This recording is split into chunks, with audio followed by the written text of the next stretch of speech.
আসসালামু আলাইকুম। শুরু করছি ইলমা বেহরোজের উপন্যাস পদ্মজা পর্ব ৪০। রানীর অবস্থা বেগতিক। খলিল হাওলাদার দরজা বন্ধ করে এলোপাথারি মেরেছেন। কারো কথা শুনেননি। রিদওয়ান বাড়ির কাজের মানুষদের হুমকি দিয়েছে।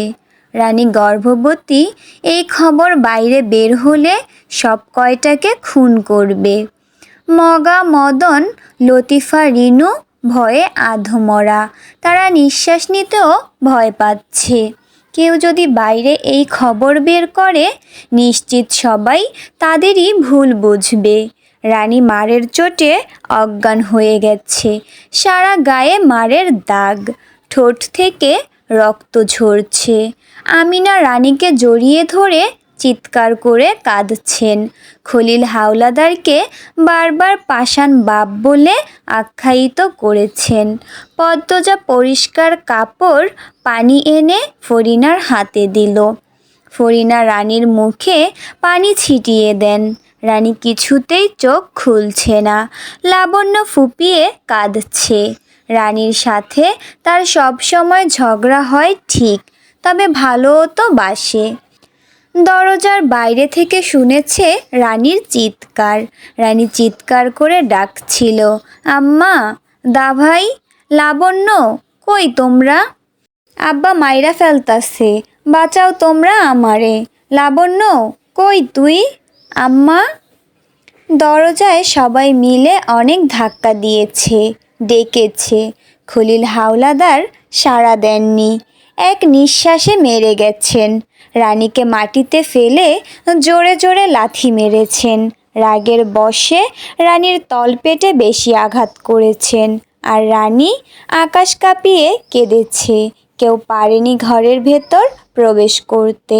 পদ্মজা আমিরের পাঞ্জাবি দুই হাতে খামচে ধরে কান্নামাখা কণ্ঠে অনুরোধ করেছে, আল্লাহর দোহাই লাগে, আপনি এসব থামান, চেষ্টা করুন।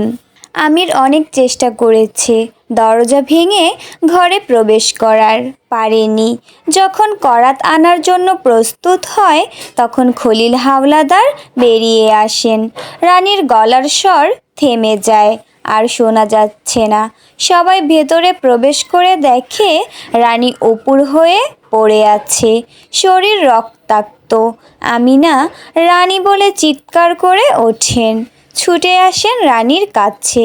মগাকে পাঠানো হয়েছে আবার কবিরাজকে নিয়ে আসতে। এত কিছু হয়ে যাচ্ছে, নূরজাহান একবারও নিচে নেমে আসেননি। রানী গর্ভবতী শুনে সেই যে ওপরে গিয়েছেন তো গিয়েছেনই, আর আসার নাম নেই। এত চেঁচামেচি শুনেও কি আসতে ইচ্ছে হয়নি? এতই কঠিন মন? কবিরাজ আসার অনেকক্ষণ পর রানী চোখ খুলে ফরিনা আমিনাকে বললেন, সেরির বিয়া দিতে কইছিলাম, দিলি না।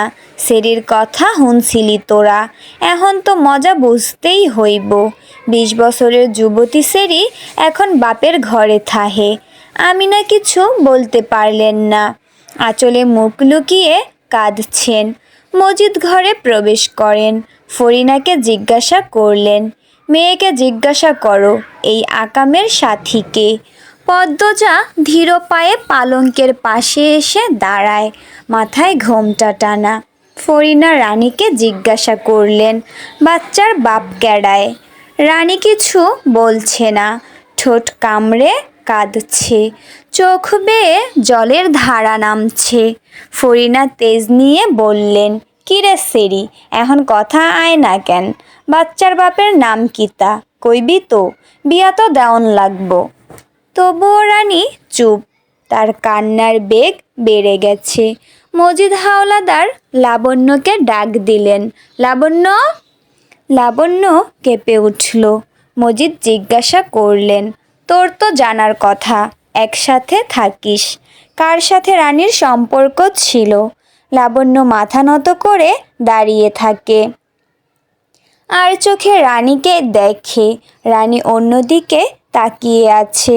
লাবণ্য বুঝে উঠতে পারছে না তার কি বলা উচিত। মজিদ ধমকে উঠলেন, লাবণ্য, সত্য বল, কিছু লুকানোর চেষ্টা করবি না। তাহলে তোরও এই দশা হবে। লাবণ্য ভয়ের চোটে গড় গড় করে বলতে থাকলো, আপার সাথে আব্দুল ভাইয়ের প্রেম আছে। দুইজনে প্রায়ই দেখা করে বাড়ির পিছনে খালের পাড়ে। অনেক বছর হইছে প্রেমের। রানীর কান্নার শব্দ বেড়ে যায়। ফরিনা ঝাঁঝালো কণ্ঠে রানীকে বলেন, এই সেরি চুপ কর, এখন মেলাইতাছস ক্যারে? কুকাম করার সময় মনে আসিল না? আমরারে কইতে পারলি না তোর আব্দুল রে পছন্দ? আর আব্দুলই কেমন ধাঁচের মানুষ, প্রস্তাব লইয়া আইতে পারে নাই, তোরে ডাইকা লইয়া কুকাম কইরা বেড়াইছে। নিজের বাড়ি বানাইয়া প্রস্তাব লইয়া আইব কইছিল। রানী কাঁদতে কাঁদতে বলল। ফরিনা পাল্টা বললেন, কয়দিন তোর সয় নাই? শরীর গরম হইয়া গেছিল বেশি? খারাপ সেরি কোন হানের? আমির ঘরে ঢুকতেই মজিদ গম্ভীর কণ্ঠে বললেন, আব্দুল রে ধরে নিয়ে আয়। আমির অবাক হয়ে বলল, আব্দুল করেছে এই কাজ? ও তো এমন না, মুখ দেখে বোঝা যায় কে কেমন। আমির উত্তরে কিছু বলল না। রানী আহত দুর্বল শরীর নিয়ে দ্রুত বিছানা থেকে নামে। আমির ঘর থেকে বেরোনোর জন্য পা বাড়িয়েছে সবে মাত্র। রানী আমিরের পায়ে ধরে বসে পড়ে, আকুতি করে বলল, দা ভাই, ওনারে কিছু কইরো না, ওনারে মাইরো না, আমি তোমার পায়ে পড়ি। ও কাকা, আমারে মারো, ওনারে মাইরো না। কি পাগলামি করছিস? পা ছাড় রানী। দা ভাই, দোহাই লাগে। আমির রানীকে দুই হাতে তুলে দাঁড় করালো। এরপর কোমল কণ্ঠে বলল, কিছু করব না, শুধু নিয়ে আসব, বিয়ে পড়িয়ে দেব। সত্যি দা ভাই? সত্যি। রানী হাতের উল্টো পাশ দিয়ে চোখের জল মুছে আমির বেরিয়ে যায়। মজিদ চোখ মুখ কঠিন অবস্থানে রেখে ঘর ছাড়েন। রানী মাথা ঘুরিয়ে পড়ে যেতে নিলেই পদ্মজা ধরে ফেলে। আমিনা ফরিনা এগিয়ে আসেন, তারপর রানীকে ধরে নিয়ে বিছানায় শুইয়ে দিলেন। বিয়ে হবে শুনে ভেতরে ভেতরে রানীর খুব আনন্দ হচ্ছে। কিছুক্ষণ আগের সব মার ব্যথা তুচ্ছ মনে হচ্ছে। রানী আব্দুলকে এত বেশি ভালোবাসে যে আব্দুলের এক কথায় সে বিয়ের আগে ঘনিষ্ঠ হতে রাজি হয়।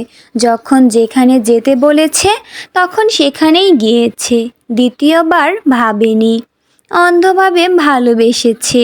কতদিনের স্বপ্ন, কত আশা পূরণ হবে অবশেষে। রানী নিজের অজান্তে বাঁকা হাসে, তৃপ্তিকর হাসি, কিছু পাওয়ার হাসি। উপস্থিত আর কেউ খেয়াল না করলেও সেই হাসি পদ্মজা খেয়াল করে। এই হাসি বেশিক্ষণ থাকলো না। বিকেলবেলা আমির দুঃসংবাদ নিয়ে ফিরল। আব্দুল খুন হয়েছে গত রাতে। মাদিনী নদীতে লাশ পাওয়া গেছে। আব্দুলের বাড়িতে পুলিশের ভিড়।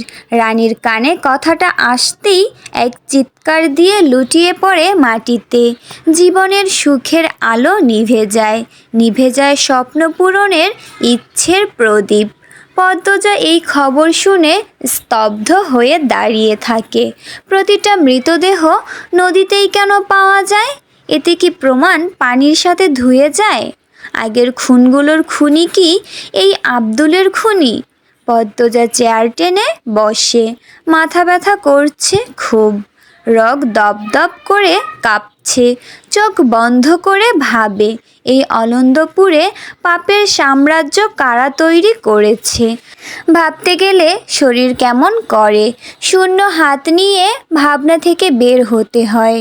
কুল কিনারা পাওয়া যায় না।